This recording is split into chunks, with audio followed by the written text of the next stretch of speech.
салом бинандагони азиз, ин барномаи ахбори озодӣ аст ки имрӯз 12 август охирин таҳаввулоти тоҷикистону ҷаҳонро пешниҳоди шумо мекунад.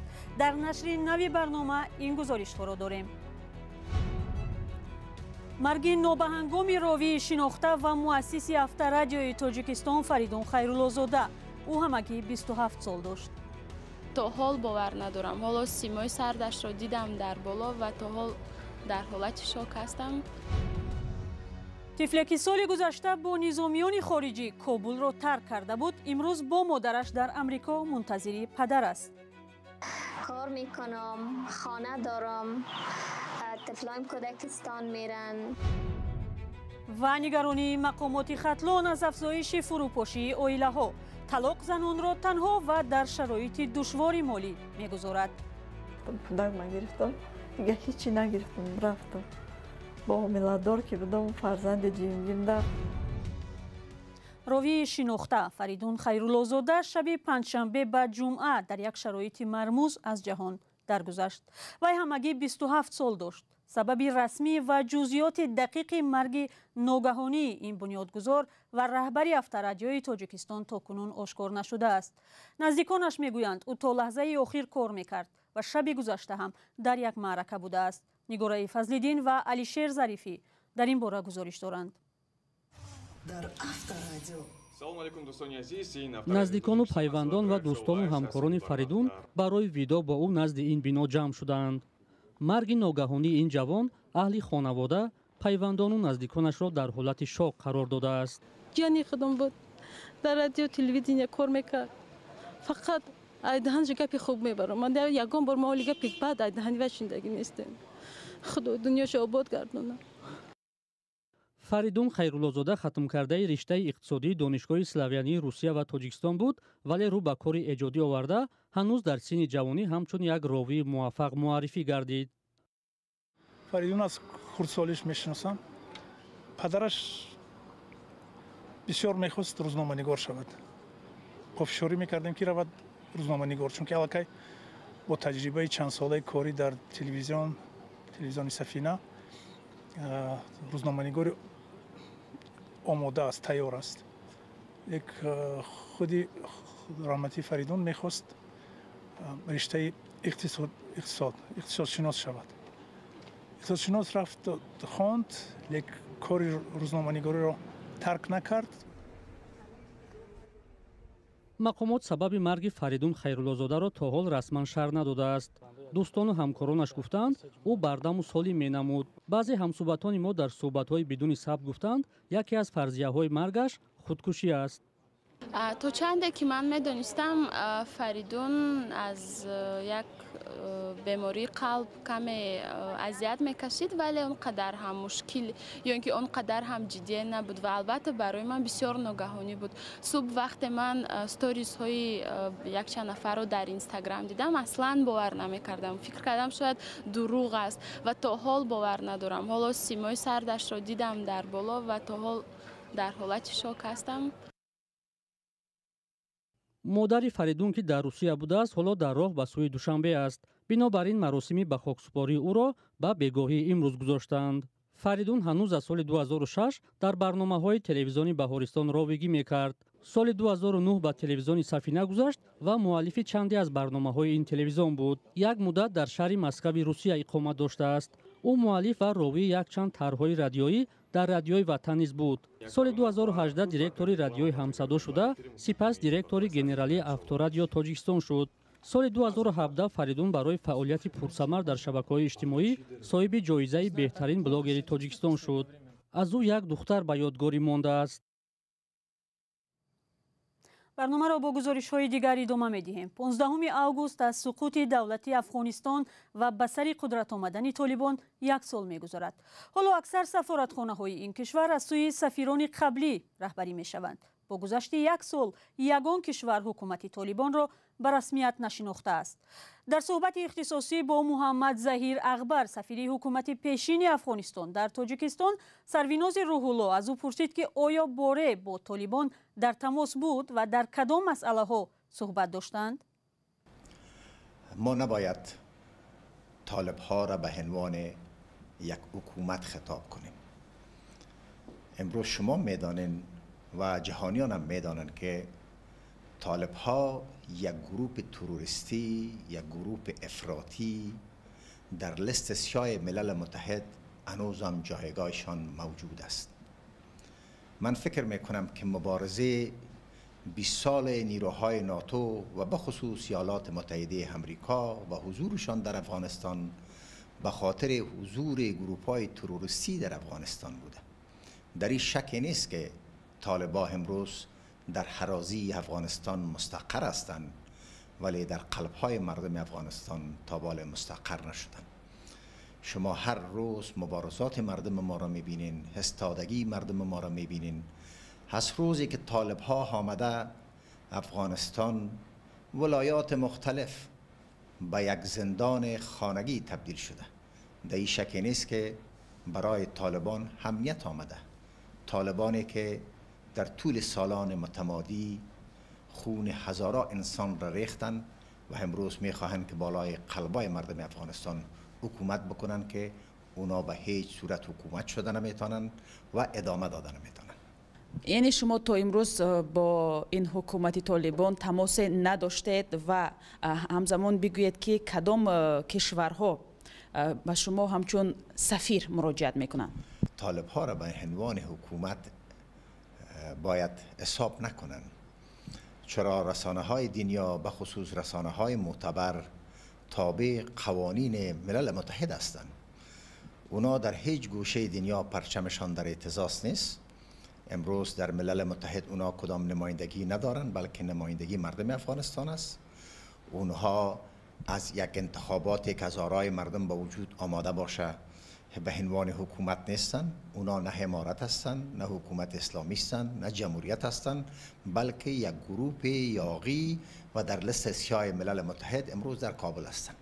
من به خود ننگ میدانم که با کسایی که خون هزاران انسان را ریختانده، بخصوص از ژورنالیستانی را که در طول 20 سال اینا انفجار دادن، خانوادهایی که امروز فرزندایشان معلوم نیست، نیروهای مسلحی که به خاطر ما جنگیدن و امروز ما بیایم با طالب بگوییم بله که حکومت شما بر حق است و ما ناحق هستیم.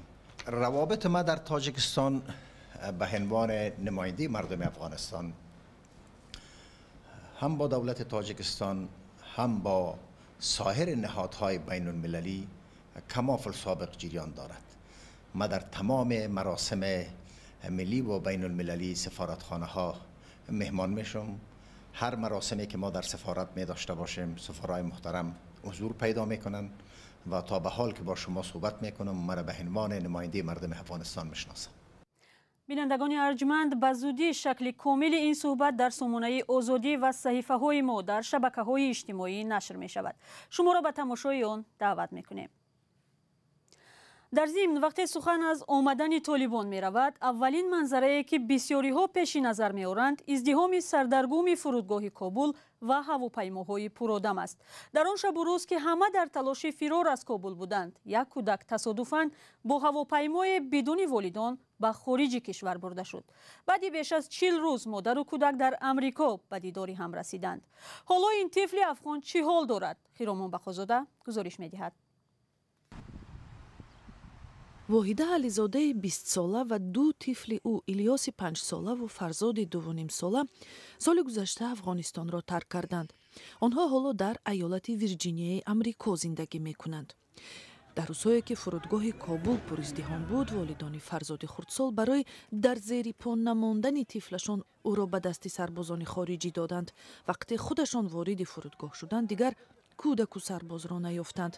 فرزاد را تنها به نروژ فرستادند و تنها بعد از 1.5 ماه مادر توانست طفلش را به آغوش گیرد. فرزاد جانی که 43 روز از من دور بود، به نروژ بود، فعلا کودکستان میرن و درس میخوانن، از ABC شروع کردن.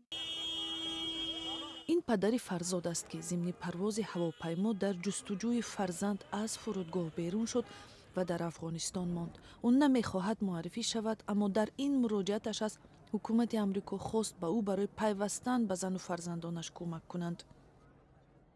سلام، مصطفی زاورزاده هستم، پدر فرزاد زاورزاده که مدت 1 سال میشه خانواده‌ام در بیکاست و خودم به یکی از گوشه و کنار افغانستان به سرنوشت ماندیم. واحیده هم که تعلیم و تربیه دو کودک را حالا به تنهایی به دوش دارد از سرنوشت شوهرش نگران است. میشه که ما اینجا آمدیم مگر هنوزم پدر اولادان نامدن و همین ما را آزار میتن. با این وجود این زن جوان تلاش دارد زندگی خود و دو کودکش را در کشوری بیگانه تنظیم کند. سرپای خود استاده شدیم، کار میکنم، خانه دارم، طفلایم کودکستان میرن و خوش هستم که درس میخوانند. واحیده اینجا دوستانی زیاد هم پیدا کرده است. آنها با او کمک میکنند و نمیگذارند که خود را در جایی بیگانه تصور کند. میخوایم که شرایط افغانستان نیز خوب شود تا طفلا بتانند مثل ایجاد هم قسم تحصیل کنند، درس بخوانند، مکاتب برن. با سر قدرت آمدن طالبان زندگی زنان و دختران در افغانستان مشکل شد. آنها اکنون نمیتوانند آزاد و بدون همراهی مرد به بیرون برآیند و کار و تحصیل کنند. واحیده خوشحال است که او در آن نظام زندگی ندارد.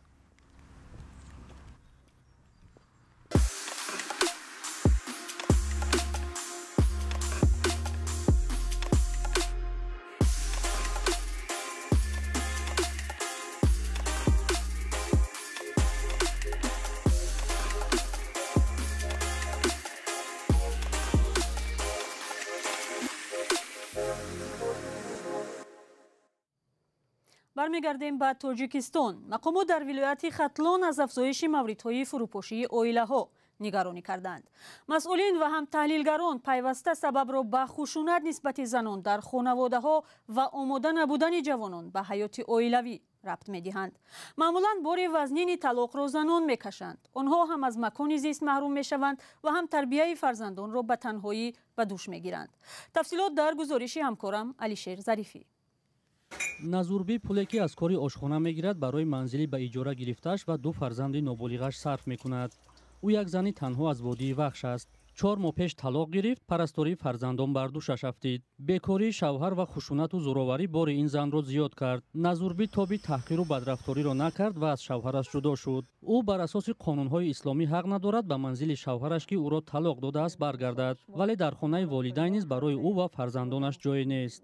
вайша дар ма холӣ мекард, ғазабша лату кӯб мекард, кор намекард, гап мешинид, вай мекард. фақат хонаи модарам сир мекард. бисёр ки шуд, даштамои безеб ки шуд, ман худам баъд биромадам, рафтам кӯдак ма гирифтам, дига ҳечи нагирифтам, рафтам. бо ҳомиладор ки будам, фарзанди ҷиюмгим да. дар вилояти хатлон мисли назурбӣ даҳо зани дигар аз шавҳар талоқ гирифтанд. аз ин хонаводаҳо дар 6 моҳи гузашта зиёда аз 2000 кӯдак аз хонавода дур монданд. беш аз 90% онҳо дар тарбияи модар қарор гирифтанд. дар нишасти хабарии раёсати адлияи вилояти хатлон аз зиёд шудани пошхӯрии хонаводаҳо ки аксаран хонаводаҳои ҷавон ҳастанд изҳори нигаронӣ карданд. дар вилояти хатлон 1891 адад буда, нисбати соли гузашта 381 адад зиёд мебошад. бо қарори суд 1591 адад, бо розигӣ 298 адад. созмонҳои ҷамъиятӣ дар ҷануби тоҷикистон баъди суҳбат бо занони танҳо монда сабабҳои пошхӯрии хонаводаҳоро ба мушкилоти зиёде рабт медиҳанд. бисёртар ҳамин зӯроварии равонию иқтисодӣ, баъд мерава ба ҷисмонӣ мерасонад. хурофотои кӯҳнашуда, ина вай дорам, ман надорам, вай кард, ман накардам. талоқ барои занон оғози мушкили онҳо мешавад, хусусан барои занҳои фарзанддор набуди ҷойи зист, бекорӣ ва ба танҳоӣ тарбия кардани фарзанд. ба назари коршиносон кӯдаконе ки дар тарбияи яке аз волидайн ҳастанд, таълиму тарбияи хуб надоранд. назурбӣ вақте дар ҷои кор мешавад, дар фикри фарзандонаш аст. аксар вақт онҳоро дар хона танҳо гузошта ба кор меравад.